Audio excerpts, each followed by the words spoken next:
Սիրելի հայրենակիցներ, այս վարքյաններին տեղեկություն ստացանք, որ երկրորդ նախագահ Ռոբերտ Քոչարյանին իրավապահները Զվարթնոց օդակայանում կանգնեցրել են եւ թույլ չեն տվել լքել Հայաստանի տարածքը, չնայած երկրորդ նախագահի գրասենյակը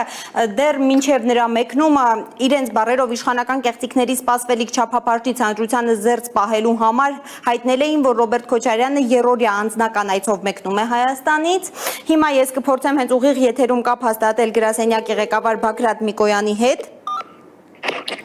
Պարոն Միկոյան, բարև ձեզ, պիտի զգուշացնեմ, որ մենք ուղիղ եթերում ենք, կխնդրեմ ձեր արձագանքը ինչ է կատարվել քիչ առաջ Զվարթնոց օդակայանում։ Զվարթնոց օդանավական քիչ առաջ մենք հայտարարություն ենք տարածել այսօր, սպասելով այս ամեն ինչին, տեղի ունեցավ ուղիղ հաշվով այն, ինչը սպասելի էր այս համար,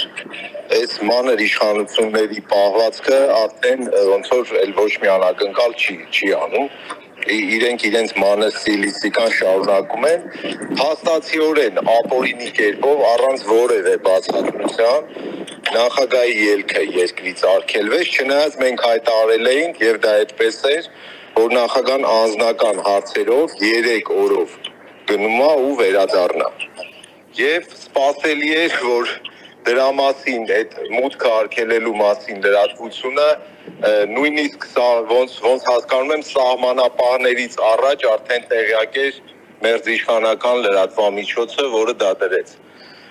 Պարոն Միկոյան, ավելի վաղ Նիկոլ Փաշինյանը հայտարարություն էր արել, ասելով, թե Ռոբերտ Քոչարյանը, Սամվել Կարապետյանը եւ Գագիկ Ծառուկյանը հացին կակա են ասելու, կապ ունի այս հայտարարության հետ պատահածը օդակայանում։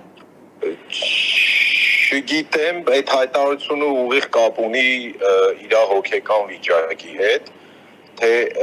սա ինչի հետ կապ ունի, չեմ կարող ասեմ, բայց փաստացի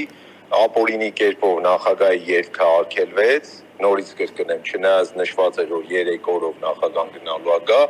ու ինչը սպասելի էր, ու այսքան ողջունված եվրոպական պաշտոնյաների կողմից դեմոկրատիայի պատոնիտերները փաստորեն ներսից ամուր փակվել են ու արդեն ժամանակն է խոսել դեմոկրատիայի կոնցլագերի մասին։ Եվրոպացիներին շատ բնորոշ է կոնցլագերը, իրենց դա երևի դուր է գալիս։ Երևի այսքանը։ Շնորհակալ եմ, պարոն Միկոյան, սիրելի հայրենակիցներ, ես հիշեցնեմ, որ ես ուղիղ եթերում հեռախոսով զրուցում էի երկրորդ նախագահի գրասենյակի ղեկավար Բագրատ Միկոյանի հետ։